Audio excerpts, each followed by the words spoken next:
அடுத்த வேலைக்கு என்ன செய்கிறது, எப்படி சாப்பிட்றது, எப்படி ட்ரெஸ் வாங்குறது, எப்படி வீடு கட்டுறது, பிள்ளைக்கு எப்படி நான் கல்யாணம் பண்ணி வைப்பேன், நிறைய கேள்வி இருக்குதுல்ல. ஒரு முக்கியமான காரியத்தை உங்களுக்கு நான் சொல்ல விரும்புகிறேன்.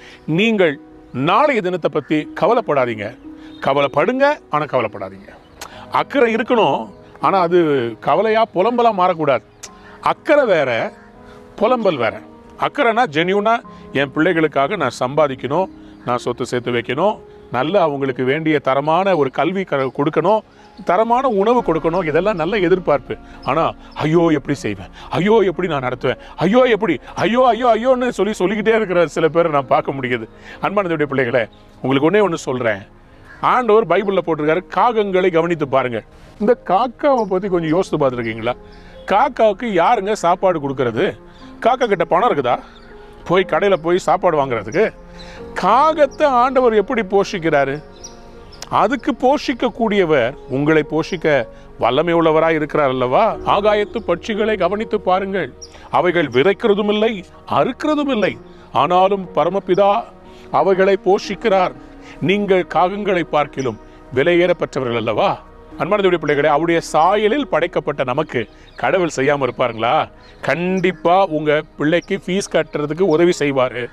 உங்களுடைய வீடு கட்ட வேண்டிய அந்த திராணியை உங்களுக்கு தருவார்.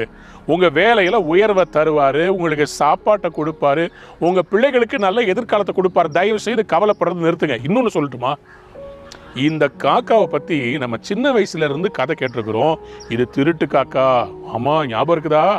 பாட்டி வடை சுடும்போது ஒரு காக்கா எடுத்துகிட்டு போயிடுச்சாமே. உண்மைதான். நம்ம வீட்டில் மேலே வடாம் காய போட்டிருந்தோன்னா காக்கா சாப்பிட்டு எடுத்துகிட்டு போயிடும். பார்த்துருக்கீங்களா?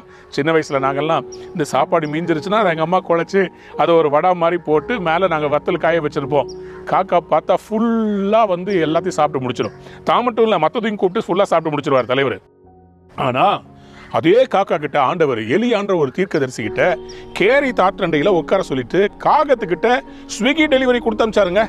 இந்த திருட்டு காக்கா, மற்றவங்க வச்சு இதை திருடி சாப்பிட்ற காக்கா, இது எவ்வளோ பொறுப்பாக கொண்டு இந்த கேரி தாற்றண்டையில் உட்கார்ந்து எலியா தீர்க்கதரிசிக்கு தான் வாயால் உணவு கொண்டு போட்டு போச்சுங்களா? அன்பானதுடைய பிள்ளைகளை, கொஞ்சம் யோசித்து பாருங்களேன். இந்த 5 அறிவு இருக்கிற இந்த காகத்துக்கே இந்த மூளையை கொடுத்து அவர் ஞானமாக அதை நடத்துவார்னு சொன்னால் நம்மை நடத்துவதற்கு கர்த்தர் எவ்வளவு நல்லவராக இருக்கார். நான் உங்களுக்கு இன்றைக்கு தீர்க்க தரிசனமாக சொல்கிறேன். உங்களுக்கு ஒரு காக்கா வருது. அது மாதிரி உங்களுக்கும் ஆண்டவர் யாரோ ஒரு நபர் மூலமாக ஒரு உதவி அனுப்ப போகிறார். உங்களுடைய வாழ்க்கையில் இன்னைக்கு ஆண்டவர் இந்த காகங்களை போஷித்தது மாதிரி உங்களையும் போஷிக்க வல்லமை உள்ளவராய் அவர் வரப்போகிறாரு. உங்கள் தேவைகளை சந்திக்க போகிறாரு. நீங்கள் எதிர்பார்க்காத இடத்துல இருந்து வரப்போகிறது. இன்றைக்கு உங்களுடைய தேவைகளை எல்லாம் ஆண்டவர் சந்தித்து மற்றவங்களுக்கு கொடுக்குற அளவு உங்களை மாற்ற போகிறார். காக்காவுக்கு சாப்பாடு கொடுத்ததுனால தான் அந்த ஸ்விக்கி டெலிவரி பாயா இருக்கிற காக்கா தான் சாப்பிடாம கொண்டு கொடுத்துருச்சு. உங்களுக்கும் அதே தான் கடவுள் சொல்றாரு. உங்களுக்காக ஆண்டவர் யாரையோ ஆசீர்வதித்து அவங்க கொண்டு உங்களுக்கு ஆசீர்வாதத்தை கொடுத்து போறாங்க. So get ready. ஆண்டவர் உங்களுடைய தேவைகளை சந்திக்க போகிறார், உங்களை ஆசீர்வதிக்க போறார். God bless you. Have a wonderful day. Amen.